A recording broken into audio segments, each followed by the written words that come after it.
Hey guys, welcome back to my channel. Today I'm going to be talking about something not so witchy, but more pharmacist-y, because I want to. I don't know, that's why. And I'm going to be talking about why I left retail pharmacy and why I'm never going back to retail pharmacy. Never is a strong word, I don't like using it, but if I do ever go back, it will be out of necessity, and I will do it begrudgingly because I don't want to ever go back to retail unless retail pharmacy makes a huge change, because I do like the patient interaction, but other than that, it is becoming like a factory of pill giving, like pill dispensing. And I'm not about that. And I don't think that I could ever bring my profession down to just that, because there is so much more to what a pharmacist does. So, that being said, if you like this video, please click the like button and subscribe to my channel so you can get more videos like this, as well as videos on health, astrology, tarot, all things esoteric, and lots of random other stuff. I don't know. This is a really awesome outlet for me to be able to give you guys some knowledge on the areas of life that I have it in. I think that's what YouTube is amazing for. And also to just vent sometimes. I don't know. It's kind of nice. It's like a safe space. But yeah, so I graduated as a pharmacist. I got my PharmD in 2016. So I've been practicing since, and I started out in retail.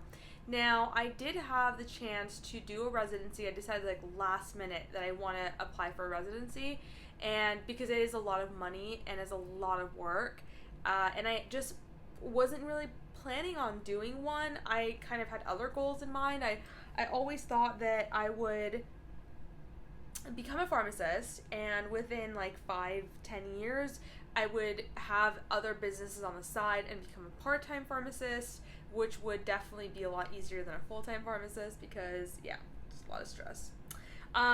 But it's so funny how sometimes you plan things and it's just not how it's really supposed to go, right? So I decided to do a residency, and I thought maybe I'll do outpatient. I thought that would be a better choice. I got a residency program that was really, really amazing, and I unfortunately did not do it. I made the decision and it felt very fated. It almost felt like my hand was being forced into not doing a residency. And in that moment, and for 9 to 10 months after, I thought I had made the biggest mistake of my life. I was super depressed. I thought that I, really just screwed things up for myself, and I could not get out of it. Mentally, I knew that there are no such things as mistakes, right? I don't believe that, at least. I think everything happens for a reason, and there's no such thing as mistakes. There's just different choices you can make and different outcomes for those choices. So I definitely knew that, but a lot of times with any sort of depression, I feel like we know that we shouldn't feel this way, but we still do. Our emotions, our psyche has this grip on us that is much stronger than the mental aspect of what is happening, which makes it even worse, makes it even more frustrating, right? So I really struggled with that, and I applied for residency again when I was 6 months out of school, but unfortunately the way that it works is pretty much they want you right out of school. If you've been out of school, it becomes exponentially more difficult to get a residency. Just letting you know, if you're interested or in pharmacy, or if you're in pharmacy school, if you're going to do a residency, which you should, even if you don't want to work in a hospital or in a clinic or anything, do the residency. If you want to do it, don't think that you can just do it after. I think that logically it makes sense that you think, oh, well, I'll just go and get some real life experience and then come back. Yeah, that's what I thought too. It's not how it works. Don't do it. It's a trap. And no one told me this. It's craziest thing. Like, why did anyone? And then when I told people afterwards, they were like, "Oh yeah, totally." Like, why didn't you tell me? Like, oh, because it's like I said, it's so much time and money. But I'll talk about, residency a little bit later. So anyways, I got into retail and immediately I wanted to get out. And I gave myself a 2-year mark, which I actually did only work in retail for 2 years and then I got out before I wanted to get out. But I could not get a job. The market right now for pharmacy is so saturated, and they are just making new schools and they're pumping out lots of new pharmacists who don't even have a bachelor's degree for the most part, because you don't need one to become a doctor of pharmacy, which I think is crazy. And yeah, they're pumping them out, and even though the need for pharmacists is growing, there is too much. It is saturated, which is crazy in contrast to how it was 10 years ago when my aunt, who's a pharmacist, was getting a $20,000 bonus, or other people I talked to got a car for, as a sign-on bonus to work for a certain company. I mean, they were desperate for pharmacists. And now there is a saturation of the market, which equals pay is going down, and our student loans are not going down with that pay. So it's a really tough situation for a lot of pharmacists, and I know a lot of pharmacists are struggling with the idea of, should I get out of this? Some pharmacists go to like PA school after, or go to become a doctor, or just completely go to a different lifestyle completely, because they are really worried about their job security, which is insane, because even when I got into school in 2013, it was not like that. I mean, pharmacists were at the top of their game. People they really respected pharmacists, and it's unfortunate that it is changing. It is definitely rapidly changing, and it sucks. It really does. I am very proud to be a pharmacist. I have a lot of integrity and pride in my career, and I do not sacrifice that. I really don't. There's not enough money. I was making a lot of money in retail, a lot. But when I got transferred to this specific store, which is what was really the reason that I ended up getting that fire lit under my butt to leave, is because I got transferred to a store where the level of care was so atrocious. I truly could not be a pharmacist there. I honestly thought about figuring out a way to go on some sort of leave, because I hated going into work every day knowing that I was not giving these patients the level of care and the level of safety that they needed as human beings. Previous to that, I was working in a store that I loved. I had about 80-85% regular customers, so everyone knew me. I knew them. I knew their life stories. I knew their medical their medical history, their backgrounds. It made me have a really nice holistic view of their healthcare, which as a pharmacist was really helpful. And we just had such a great bond with all these people. I mean, when I got transferred out, people were calling HR because they were so upset they got transferred out. I mean, it really was beautiful, and that's what kept me there in retail. Had I stayed in that store, which is why, once again, I think fate is at play here, had I stayed at that store, I definitely don't think I would have had the impetus to leave retail pharmacy. And once I got transferred to the store, it was that thing that lasts, the straw that broke the camel's back, and so I immediately started applying and took the first job that they offered me. Is it my dream job that I want to do for the rest of my life? No, but I do love it. I think I work in a really great environment, and my health has gotten so much better. My blood pressure has dropped 30 points. My diastolic and systolic, they were so high when I was working retail.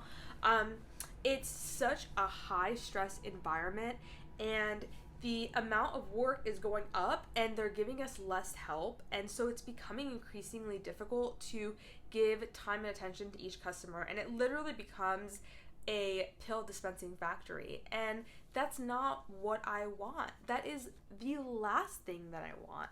And there are a lot of people who go into pharmacy literally just for the money, and they don't care. They do, but I don't think they are in tune with themselves enough to know and understand how much they absolutely hate their jobs.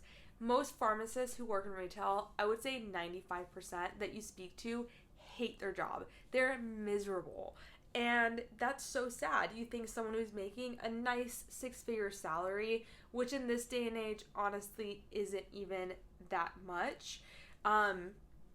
There's not a whole lot of pharmacists rolling around in Porsches, they're not like medical doctors who are making $400,000, $500,000, $600,000, $700,000 a year or more. So they're not making that much money and dealing with a lot of BS.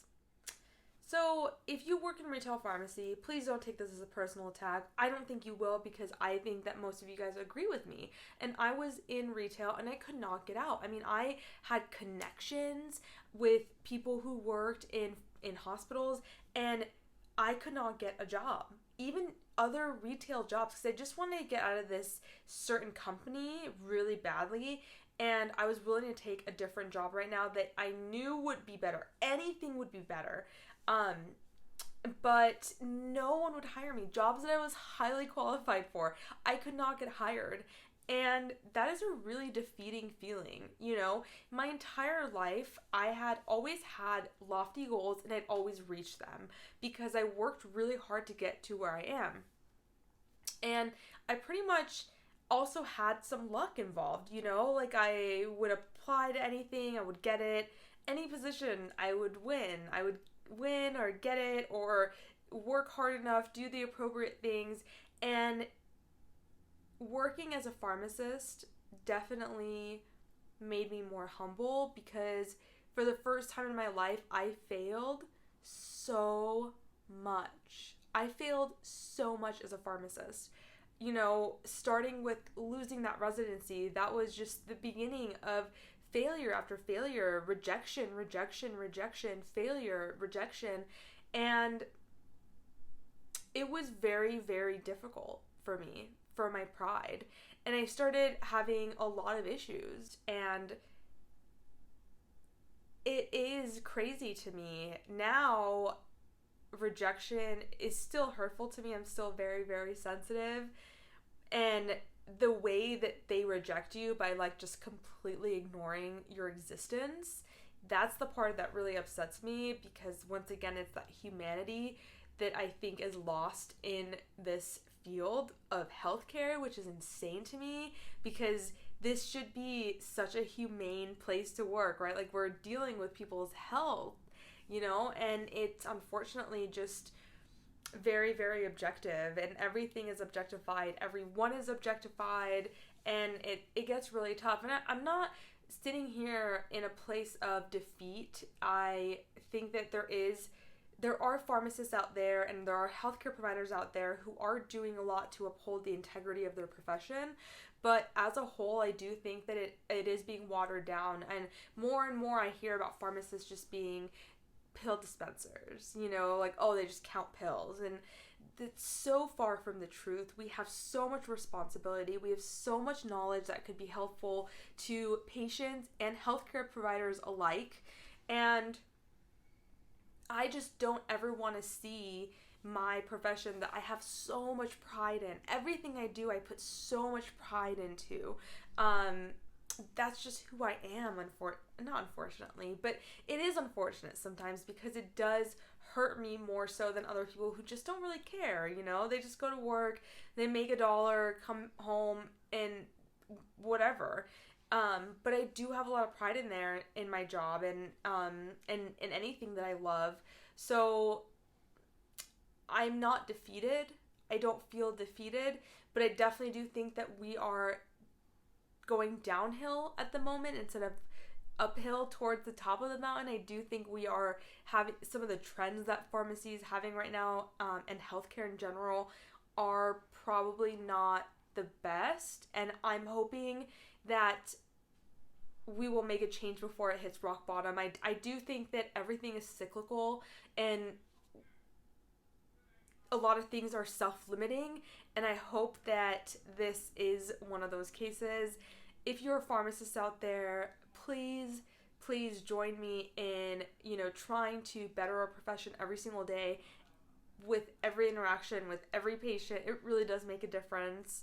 And if you're a retail pharmacist, that definitely goes for you. Like, honestly, do the best you can. I know you have so much stress from numbers. I know your manager and your supervisor are just on you 24/7 about the numbers, and this number's not right, and then you get this number, but now this number's not right, and now they've introduced a new number that you have to get, and it's just insanity. Like, I have so much empathy for retail pharmacists and all pharmacists. I mean, a lot of pharmacists are under a lot of stress. But yeah, so that is why I decided to leave. That was like, I could have summed that up in like 2 minutes, but that's me. So, that is why I left retail pharmacy, and I don't ever want to go back. If you are in pharmacy school, like I said before, I touched on residency. If you are in pharmacy school and you are like, I don't know what I want to do, just do a residency. Honestly, it will make your life so much easier. So many more opportunities will open up for you if you do a residency. I know it sucks. You're tired. You don't want to work a job where you're getting paid a third of what a retail pharmacist makes. I get it. But it is so worth it. Just, if you can do it, just go for it.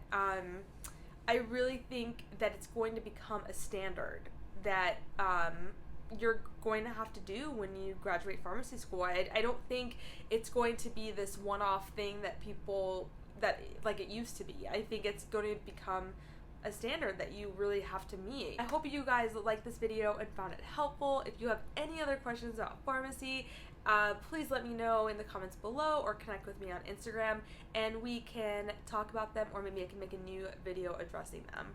Thank you guys so much, and I'll see you next time.